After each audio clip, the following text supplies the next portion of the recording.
Well, so I lost 100 pounds right now. Oh my God, 100 pounds.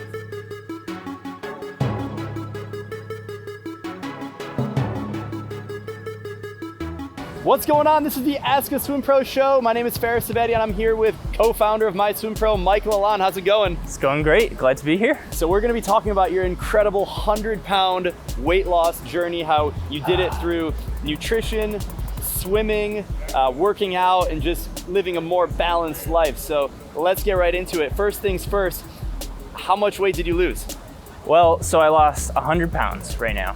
Oh my God, 100 pounds. Yeah, I was weighing about 264 pounds at the end of last year, and since then, I'm now down to about 164 pounds.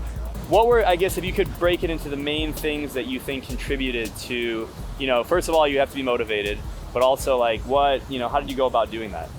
Yeah, so I would say the main thing is you definitely need to want to start. The hardest thing is to get started. Once you get started, you kind of get the ball rolling and everything just flows from there. So a lot of people look at different diet plans out there, and there's lots of misinformation out there online and through ads and whatnot, but it really breaks down to one simple equation, which is calories in and calories out. Basically, if you're consuming, let's say, 2,000 calories a day and you're expending 2,500 calories a day, then you're gonna have a caloric deficit of about 500 calories. And when you get that deficit, you're gonna lose some weight. And you have to do it consistently over time, right? Because I think everyone's, if they've tried to lose weight, it's not too hard to lose a few pounds, but then, you lost 100. Yeah. So obviously it's every day, week after week. You're in a caloric deficit. So how did you make that deficit? Where you just completely stop eating? You didn't starve yourself. You're exercising. No. So there's two ways to create this caloric deficit. One is through diet, and the other one's through exercise. And obviously, you probably want to do a combination of the two. Double up. So with the diet, I didn't do anything fancy, no low carb, nothing like that. But something like that might work for you. What I did was simple calorie counting and meal preparation. So meal prep. Every week on Sunday, I would plan out my meals. I would go out and buy the groceries, make all the meals for basically half a week, and then on Wednesday, I'd do the next half of the week. So I knew exactly how many calories I was consuming every single day. And then combine that with exercise. So I started swimming with MySwimPro, of course, 4 to 5 times a week. And those calories that you burn through swimming, which is a lot, also contribute to the caloric deficit. So swimming is so good for you because it burns a lot of calories. So like, how much swimming were you doing? Like, walk us through a workout plan. Like, what were you doing? Yeah, so I dropped a ton of time in my swimming also doing this, but I'm doing the MySwimPro training plans. I started with the Get Fit training plan, which took me from, kind of beginner freestyle workouts of under 1,000 to, at the end, I think doing 1,000 in a row or 1,200 in a row. 1,500. 1,500, yeah. 1,500 continuously. Mm-hmm. And then from there, I moved up to doing the improve endurance and improve speed training plans. And right now I'm doing the Get Fit IM training plan to work on my different strokes. So you were swimming 3, 4, 5 times per week, under 60 minutes per swim workout. Yeah. What was the average time of the workout? Probably like 45 minutes average. 45 minutes. Yeah. So you were getting your caloric deficit through exercise and meal preparation. And then I guess did you expect to lose all that weight, or were you motivated to get to that number? I mean, how did you go about thinking about that goal? Yeah, so I guess I didn't expect it to go so smoothly. The one thing that I've learned is it's super simple, the weight loss equation and how to do it. It's not easy, but it's very simple. And as long as you can be consistent with it, that's the best thing you can do. So now there are occasions where you eat, more than... Cheat days? Yeah, cheat days. Cheat days. Like I was going at 1,800 calories a day, and then I dropped it down to 1,600 calories. You really shouldn't go below that for guys, and you shouldn't go below 1,200 calories a day for But consult a nutritionist and a doctor. Definitely. Don't before you do anything crazy here. But yeah, I didn't expect it to go so smoothly. I'm just keeping track. And if things get off, if you have a cheat day or if you eat too much or don't exercise a couple days a week, it's fine. You can always get back on the horse.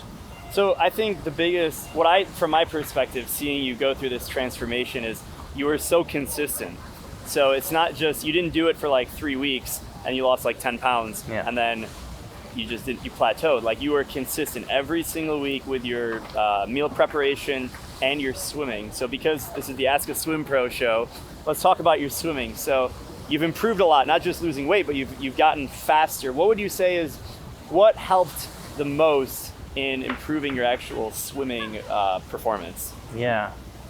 Well, I guess the first thing would be just going out and swimming every single day. You get a feel for the water. And number 2 is I would look at, to improve your strokes and your technique, look at the MySwimPro training plans and videos, which are going to give you different drills to do. And that helps a ton. And you can see kind of step by step how you're supposed to do the different strokes. So I think one thing that a lot of people should know is you didn't grow up as a competitive swimmer. So this is like my background as a collegiate swimmer. It makes a lot of sense to do structured workouts. But for you, you just got into swimming as an adult. So what was it like to go from not knowing very much about swimming, and now I would consider you like an expert because you know what's supposed to be done. Your warm up, you know how you do sets, how you structure all that. So what was it like going from that to pro?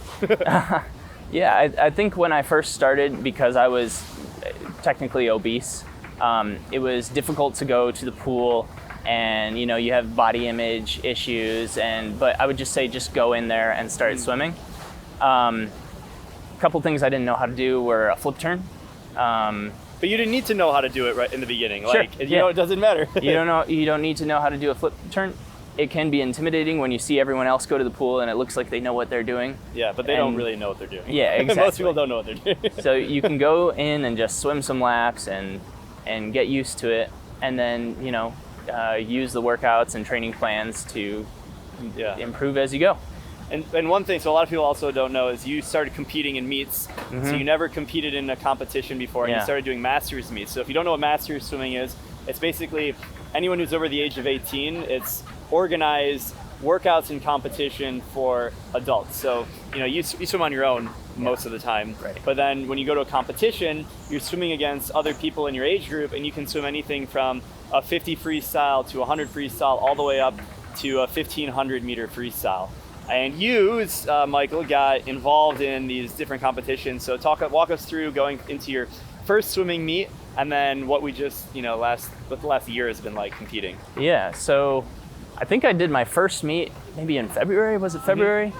So it was a little intimidating because I didn't really know what to expect. But you just kind of go, and everyone's super chill.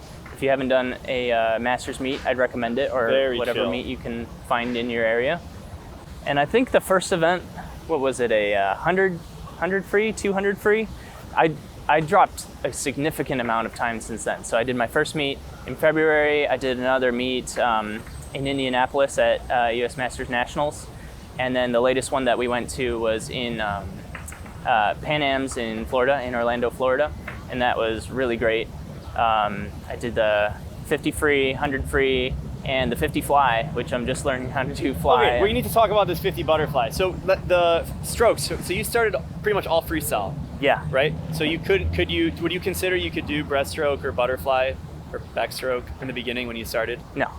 Right. So I think that's awesome. The fact that you started just with freestyle. So, you could put your face in the water, you could side breathe a little bit, and then that improved, but then you started doing other strokes. What was it like going from freestyle to all of the other strokes? What was hard about that? Yeah, so freestyle is definitely still my strongest because I've just done so much freestyle. I'm so used to it. I'd say the hardest one for me still is the breaststroke because my kick is not great. But the butterfly, I guess it's been, I don't know. I don't think it's been that difficult to learn. I'm still learning. I still don't have, exactly correct technique, but it's enough that I could go ahead and do the 50 fly. It's just a 50, How fast was your 100 freestyle when you just started? Like, how long did it take you to do 100 meters when you first started swimming? That is a good question. I'm pretty sure it was upper 150s. Like if you're going all 50s. out, like you're sprinting. Maybe a little bit faster than that. I don't Yeah. remember exactly how fast I was doing it. It wasn't that fast. So like a minute 50. Yeah. 1 minute 50 seconds for 100 meters. So per 50, Yeah. just under a minute. And now would you go in the 50 freestyle at Pan Am's? In the 50 freestyle? The 50 free. 32? 33. 33. Yeah. So 33 long course, Yeah. which is like a 29 in short course yards, if you guys are following along in the US. So you went from close to a minute to less than 30 seconds, basically. So you basically are twice as fast Yeah. in the course of like 6 months to 8 months. That's pretty insane. What advice do you have for people who they're not interested in meets, they don't really care for doing a competition, but they want to get either better at swimming, maybe they're trying to lose some weight. How do you advise them? Because they never want to do a meet. They just want to swim on their own.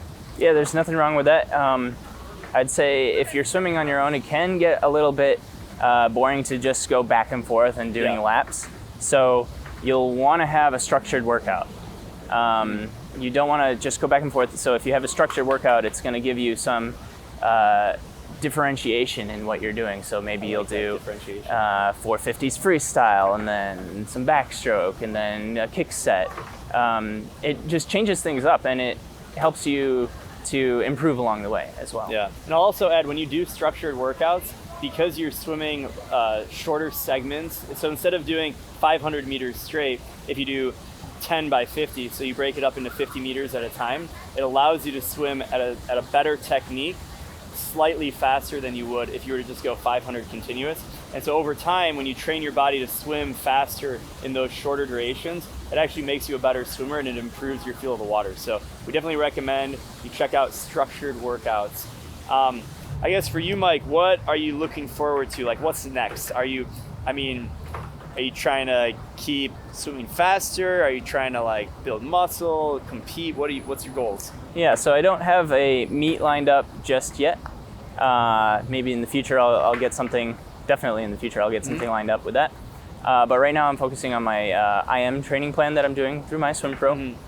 And then since I've hit this 100-pound weight loss mark, I'm gonna start hitting the gym a bit and getting some weightlifting in, and hopefully that'll also improve my speed and everything like that. So we didn't really talk about dryland activities. So would you say dryland has helped you? Like, have you done any dryland, like push-up stuff? I mean, what have you done? So basically it's nothing too heavy lifting. It's all body weight fitness. So push-ups, sit-ups, jumping jacks, burpees, that sort of thing. Yep. And I've been doing that about 3 times a week. How long is that? How long are these workouts? 20 to 30 minutes. Okay, so like less than half an hour. Yeah. And that's helping you with the calorie expenditure. Yeah, I'd say a little bit on that end, and also just so that I'm maintaining and even growing my muscle as I lose weight. Yeah, that's good. And I think for any beginner swimmer, or beginner in any kind of fitness program, it's always good to do things in moderation. So you wouldn't want to go to like the gym if you've never been to the gym and start like moving weights around. Always talk with a coach or someone who knows what they're doing in that specific sport. So if you want to pick up like any kind of sport really, like always start out with someone who knows what they're doing and start out in moderation. Like Mike was only doing 20-minute workouts. He wasn't going to the gym and doing curls for 30 minutes, right? Continuously, right? So it's like body weight, push-ups, jumping jacks, things that you don't need any equipment at all that you can do in like your basement at home. Things really easy to get started. When it comes to getting started, what is, if you could really concisely advice to someone who they've been on the fence about their fitness goals and they need a push. So I need Mike the motivator to come out and be like, go do something. Yeah, so for losing weight or for fitness in general, I'd say if you're on the fence about starting it, just start it now. Like for such a long time, I myself was saying, I'm gonna put that off. I'm gonna, maybe tomorrow or maybe next week I'll start. But then those next week kind of add up, and suddenly you don't need to wait years. until January 1st. Right. Don't wait until January 1st. Yeah, and then the second thing is you don't have to start huge. You can start super small. Whatever your goal is, it's good to have a plan But the plan doesn't have to be like you're just going hard at it immediately. You can start with a small change. Maybe you're going to swim twice a week. Maybe you're going to cut out sugar from your diet. You can start super small, but stay consistent. Consistent. I think that's huge. How do you feel? Feels really good. I would recommend everyone go gain 100 pounds and then lose it. No, I'm just kidding. Don't do that. Don't do that. Don't do that. But no, it feels amazing. I feel lighter, I feel faster in the water, and there's a lot of small things. It's kind of hard to cover everything, but there's lots of small things that you'll notice. I'm better. Size 30 jeans from size 44. So what? 44 to 30? Yeah. Oh my God, we should put that in the headline somewhere. From size 44 to 30 jeans, and you're about 5'10"-ish? Yeah. Yeah, so like this for context, people watching. So Yeah. 5'10", going from 44 to 30, from 265 to 165. That's 100 pounds, or about 45 kilos. Yeah. 40, I don't. Yeah. You guys can do the math. 40-something kilos. Incredible story. Mike Alon, co-founder of MySwimPro, did it through nutrition, through exercise, swimming. Yes. So I think you can do it too. And so if you have any questions or anything, please feel free to leave them in the comments. Shout out to Mike for joining us on this episode of Ask a Swim Pro Show. We will catch you guys later. Bye. Bye.